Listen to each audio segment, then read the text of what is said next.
Komisi Pemberantasan Korupsi menduga Bupati Kapuas Kalimantan Tengah Ben Brahim S. Bahat dan istrinya Ari Egani Ben Bahat diduga memotong pembayaran kepada pegawai negeri sipil maupun kas umum.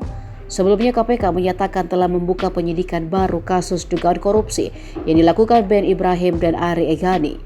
Juru bicara Penindakan dan Kelembagaan KPK Ali Fikri mengatakan dugaan korupsi itu dilakukan ketika keduanya sebagai penyelenggara negara menjalankan tugasnya sebagai penyelenggara negara.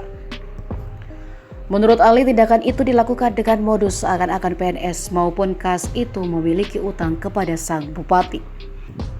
Selain itu, mereka juga diduga menerima suap dari sejumlah pihak terkait jabatannya sebagai penyelenggara negara. Sedianya KPK belum membeberkan identitas bupati dan seorang anggota DPR RI yang menjadi tersangka dalam perkara ini. Belakangan setelah kedua tersangka hadir di Gedung Merah Putih, KPK untuk menjalani pemeriksaan sebagai tersangka disebutkan bahwa perkara tersebut menjerat Bupati Kapuas. Terpisah, Direktorat Jenderal Imigrasi, Kementerian Hukum dan Hak Asasi Manusia juga telah menerbitkan cegah untuk Ben Ibrahim dan Ari Egani. Subkoordinator Humas Ditjen Imigrasi, Kementerian Hukum dan Hak Asasi Manusia, Ahmad Nur Saleh mengatakan cegah diberlakukan atas permintaan KPK selama 6 bulan ke depan.